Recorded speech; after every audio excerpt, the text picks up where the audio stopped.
ಉಕ್ಕಿನಂತಹ ನರಮಂಡಲ, ವಿದ್ಯುತ್ತಿನ ಇಚ್ಛಾಶಕ್ತಿ, ಕಬ್ಬಿಣದಂತಹ ಮೌಸಖಂಡ ಹೊಂದಿರುವ ಇದೋ ನೋಡೋ ಬೆಟ್ಟ ಅಂದ್ರೆ ಪುಡಿ ಪುಡಿ ಮಾಡ್ಕೊಂಡ್ ಬರ್ತೀನಿ ಎಂದು ಧೈರ್ಯದಿಂದ ಹೇಳುವ 100 ಮಕ್ಕಳು ನನಗೆ ಸಿಕ್ಕರೆ ಇಡೀ ಜಗತ್ತನ್ನೇ ಗೆಲ್ಲಬಲ್ಲೆ ಎಂಬ ಸ್ವಾಮಿ ವಿವೇಕಾನಂದರ ಮಾತು. ಮಕ್ಕಳ, ಈ ಸಂದರ್ಭದಲ್ಲಿ ಒಂದು ಮಾತು ನೆನ್ಪಿಡ್ಬೇಕು. ಭಾವಿ ಭವಿಷ್ಯತ್ತನ್ನ, ಭಾವಿ ಭಾರತ ದೇಶವನ್ನ ಕಟ್ಟುವಂತಹ ಪ್ರಜೆಗಳು ಯಾರಾದರೂ ಇದ್ದರೆ ಅದು ತಾವುಗಳು. ಇಂದಿನ ಮಕ್ಕಳೇ ನಾಳಿನ ಪ್ರಜೆಗಳು. ಸೊ ಅಂತಹ ಮಕ್ಕಳು ಒಳ್ಳೆಯ ವಿಚಾರಗಳನ್ನ, ಒಳ್ಳೆಯ ನೀತಿ ನಿಯಮಗಳನ್ನ ಕಲಿತುಕೊಂಡು ಅವುಗಳನ್ನು ಅನುಸರಿಸಿ ನಾನು ನಿಮ್ಮಲ್ಲಿ ಕೇಳ್ಕೊಳ್ತಾ ಇದ್ದೇನೆ. ಅದೇ ರೀತಿಯಾಗಿ ಒಂದು ಹಾಡಿದೆ ಅಲ್ವಾ, ಇಂದಿನ ಮಕ್ಕಳೇ ನಾಳಿನ ಪ್ರಜೆಗಳು ನಮಗೊಂದಿಷ್ಟು ಉಳಿಸಿ.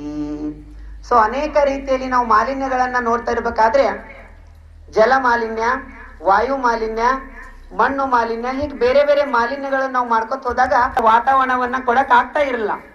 ಆ ಒಂದು ನಿಟ್ಟಿನಲ್ಲಿ ಅವುಗಳನ್ನ ಮಾಲಿನ್ಯವನ್ನ ತಡೆಗಟ್ಟುವುದಾಗಿರಬಹುದು. ಇನ್ನ ನೀವು ಎಲ್ಲಾ ಮಕ್ಕಳು ಏನ್ ಮಾಡ್ಬೇಕಪ್ಪ ಅಂತಂದ್ರ ನೀತಿ ನಿಯಮಗಳಂತ ಹೇಳ್ತೀವಿ, ಆ ಒಂದು ಸಂಚಾರಿ ನಿಯಮಗಳನ್ನ ನೀವೆಲ್ಲರೂ ಅನುಸರಿಸಬೇಕು.